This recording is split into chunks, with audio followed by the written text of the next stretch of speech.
Welcome to our deep dive into car financing decisions for used vehicles. In this video, we'll compare paying cash versus taking a loan, focusing on the crucial trade-off between avoiding interest and preserving liquidity. We'll reveal why the interest rate often determines the mathematically superior choice, when low-interest debt can actually be a strategic asset, and how to redirect cash flow to your biggest financial goals. Finally, we'll walk through a simple decision framework and realistic scenarios to help you act with confidence. First, we'll set up the core question: cash or credit for a used car? Next, we'll highlight why the APR is often the most important variables. Then we'll visualize a decision flowchart, followed by a practical step-by-step framework. After that, we'll compare cash and credit head-to-head, walk through example scenarios, and discuss liquidity priorities. We'll also show how to redirect payments toward high-value goals, test your knowledge with quick quizzes, and wrap with key takeaways. Before we continue, please note this video is for educational purposes and is not financial, legal, or tax advice. Individual circumstances vary, interest rates change, and local regulations differ. Always read your loan contract for prepayment penalties, fees, and terms. Consider insurance costs, taxes, and total out-the-door price when comparing options. Your credit score, cash flow stability, and emergency fund needs are unique. Consult a qualified professional for advice tailored to you. Now that we're aligned on disclaimers, let's frame the decision clearly. When buying a used car, should you pay all cash or take a loan? Paying cash eliminates interest and can feel psychologically freeing, but it also reduces your liquidity. Financing preserves cash for emergencies and near-term goals, but costs interest. We'll show you a simple way to evaluate which path maximizes your overall financial health. Next, let's talk about the anchor variable, the APR. A practical rule of thumb is to compare your car loan APR to what you can reliably earn on conservative investments such as high-yield savings, short-term treasuries, or insured CDs, often approximated near 4% in many environments. If your APR is higher than that conservative return, paying cash avoids interest and mathematically acts like an immediate risk-free return. However, if your APR is very low, preserving liquidity can be valuable.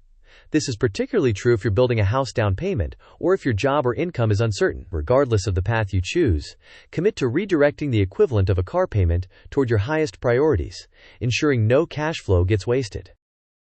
Moving on, this flowchart shows a practical decision path. You begin with a used car purchase and immediately compare the APR to a conservative return threshold of around 4%. If APR exceeds that threshold, paying cash or accelerating payoff is favored. If the APR is at or below the threshold, you next consider your need for liquidity in the next 6 to 24 months. If you need liquidity, finance a portion, often around 50%, over a short term such as 36 months. If you don't need liquidity, either option can work.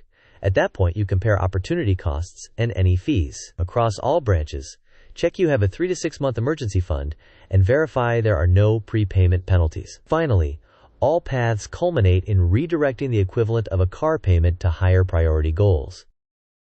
Continuing with application, here is a practical 8-step framework. First, determine your total out-the-door price, including taxes and fees. Second, obtain multiple APR quotes from credit unions, banks, and the dealer. Third, estimate your conservative return benchmark, often approximated by high-yield savings accounts, short-term treasuries, or CDs near 4% in some markets. Fourth, confirm your emergency fund covers 3 to 6 months of essential expenses. Fifth, choose your cash versus finance split according to the APR and your liquidity needs. Sixth, favor a short-term, 36 months or less, to minimize total interest paid.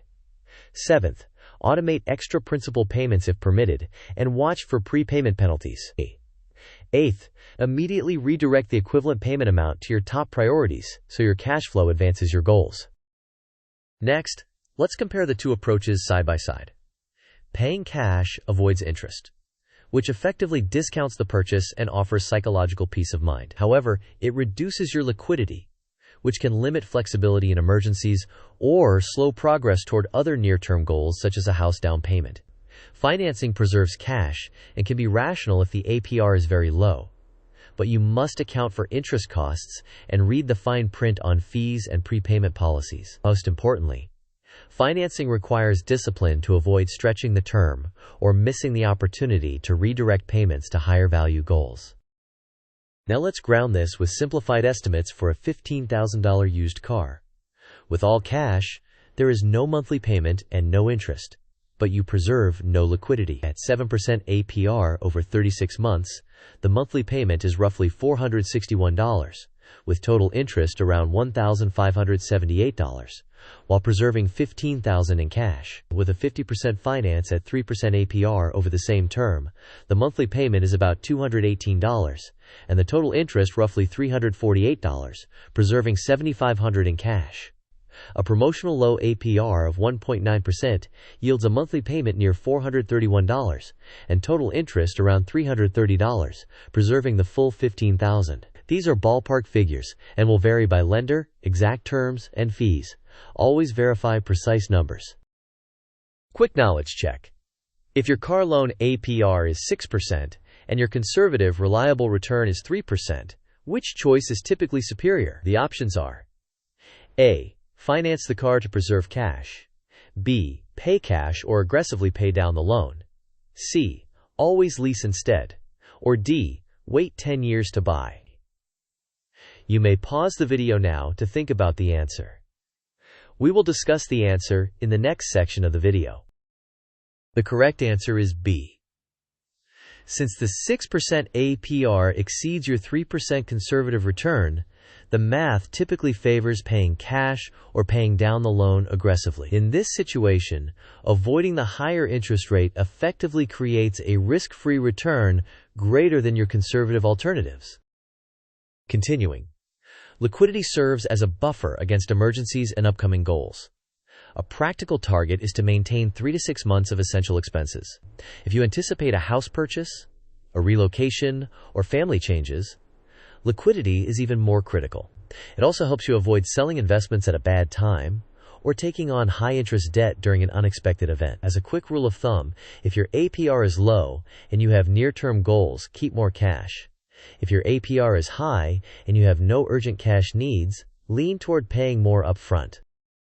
Next, this pie chart illustrates one way to redirect a typical $450 monthly car payment. Allocating 50% to a house fund accelerates your down payment timeline. Allocating 30% to retirement harnesses, compounding in tax-advantaged accounts. The remaining 20% provides flexibility for your emergency fund or other priorities. The exact split is customizable.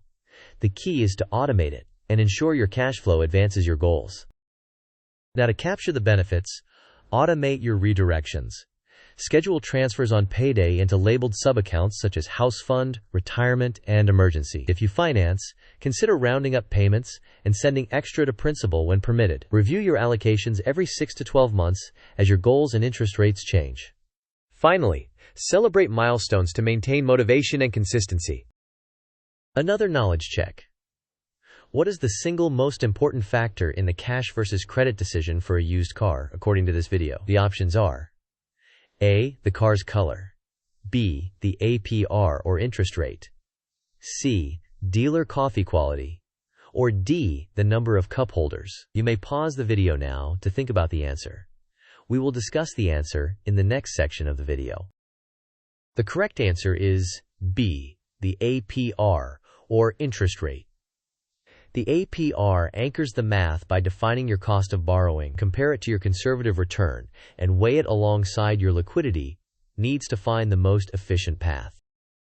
As we wrap up the core content, remember these key points. First, compare your APR to a conservative return baseline around 4%. Second, if APR is high, favor cash or an accelerated payoff. If APR is low and you have near-term goals, preserving liquidity can be optimal. Third, keep loan term short to limit total interest. Fourth, ensure you maintain a 3 to 6 month emergency fund. Fifth, immediately redirect the equivalent of a car payment toward your highest priorities.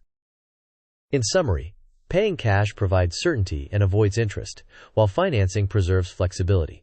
The decision hinges on comparing APR to your conservative return. A balanced approach, such as financing around 50% for 36 months, can offer strong liquidity with minimal interest. Whatever you choose, automate the redirection of your cash flow to important goals so that the car decision strengthens your overall financial plan.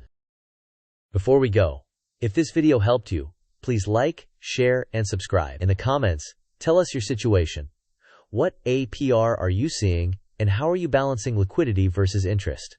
Your experience could help someone else make a smarter decision.